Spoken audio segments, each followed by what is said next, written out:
Hello, Chris Beard here from Improve Your Landscape Photography here on Facebook. Do you ever have the problem you spend a long time actually editing an image, and then when you come to post it online or print it out, you seem to lose that impact, that high contrast, that bit of punch, and your images don't look as good as they did when you actually processed them? Well, I've got the tip for you tonight. Watch this video and I'm going to show you how we can actually bring back that lost contrast. Now, I'm not talking about calibrating your monitor, that's something completely different, although having a properly calibrated monitor will actually improve your images no end. This is something completely different. So come with me, we'll go inside now, sit down at the computer and I'll show you exactly what I mean. Okay, here we are in front of the computer. We have Photoshop open and the default background selected. This is the background that a lot of people use to process their images on. Photoshop gives us options of changing this by right clicking. We can use the default background, which is a dark grey. We can use black, medium grey, light grey, or a custom, which I've set up to be white. So those are the choices that we have. Now, if we process our images using one of these dark backgrounds, what happens is our eyes are subconsciously tricked into believing that our images have higher contrast and are more punchy than they actually are. Let me show you what I mean.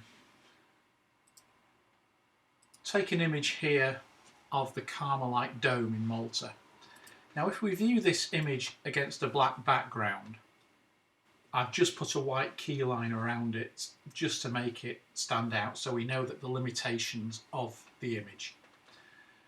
Our eyes will go to the brightest part, which is obviously the dome here and the buildings just in front of it. The sides of the image, it's framed by these tall buildings which are in shadow. But against a dark background, we can actually see detail in there, and our eyes can wander around the whole image and take in all the information that's there. But look what happens when I change that to a white background. Exactly the same image, all I've done is change the background to white. Our eyes still go straight to the dome and the buildings in front of it, but the buildings at the side of the image, here and here, become so dark, our eyes don't go there. They keep away from it. And all that detail, which hasn't changed, it's still there, is now lost. If we go back to the black background, now our eyes feel free to wander around the whole image and take in this shadow detail. But against a white background, they don't. They stay in the centre of the image. Let's have a look at another photograph. Here's one up in the Lake District. Against a black background, our eyes obviously see the bright light on the distant fell side, its reflection in the water, we can see the trees, and we can look at the whole image. The same image on a white background, yes, our eyes look at the high contrast areas, the light and the reflection, but suddenly this central image becomes almost a no-go area. Our eyes bypass it completely, it's too dark to resolve. We're dazzled by the expanse of white, so our eyes just go to the brighter areas. Again here, we have some rock formations snaking out into the sea. Against a black background, our eyes can pick up all the detail in the rocks. This is one of those exceptions to the rule where our eyes go straight to the black area or the darkest area in the image. But we can resolve detail in here and the image looks good. We put it against a white background, the same image, and all of a sudden the white areas of the incoming tide become the focal point and our eyes skip over these black masses and struggle to resolve the detail in there. Exactly the same image.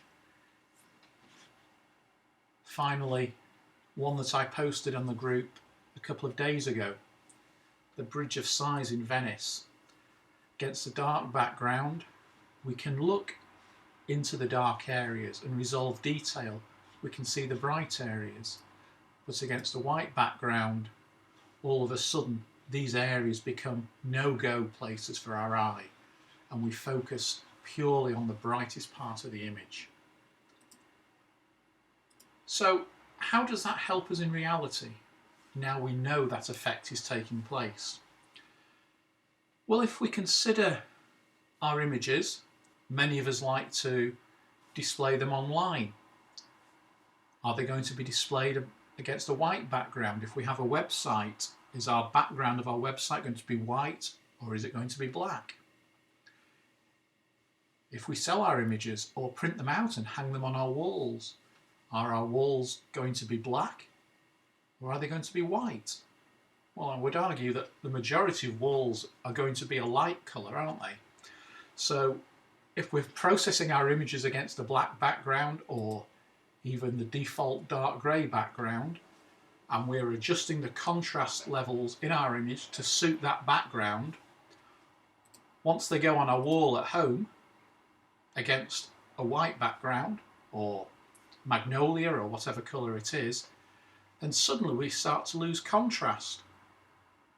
So how can we rectify that? Well, to be honest, it's very simple. We call up our white background, we have our image here, open up our curves adjustment layer, and all we do is go to the middle and increase the brightness of our image until it's something that is more suitable. And we can see by doing this, we're now opening up the shadow areas. We are still maintaining the same contrast level between the brightest parts of our image and the darkest parts of our image, but we're just lightening the overall image to make it more suitable for a brighter background. And we can do this with all our images. This one again here, our eyes tend to skip over this dark area,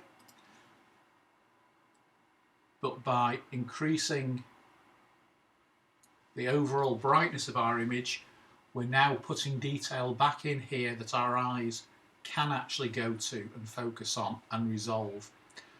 But we're not blowing out our highlights or blocking up our shadows, because those 2 points on our curves adjustment layer are staying in the same place.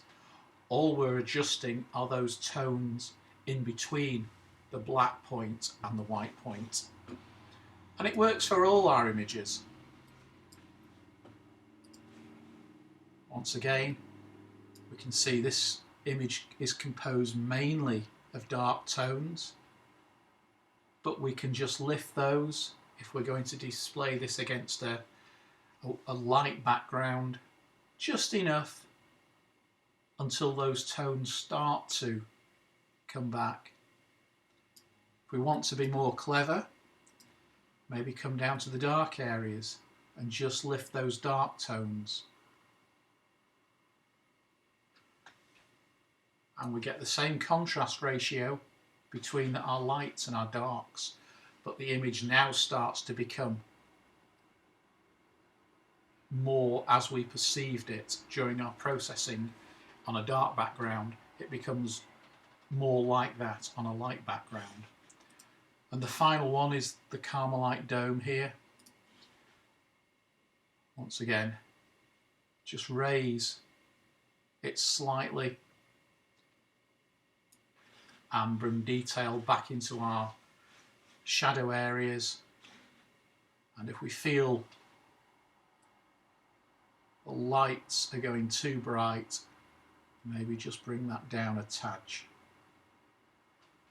And that's how we can help to maintain contrast in our images against light backgrounds.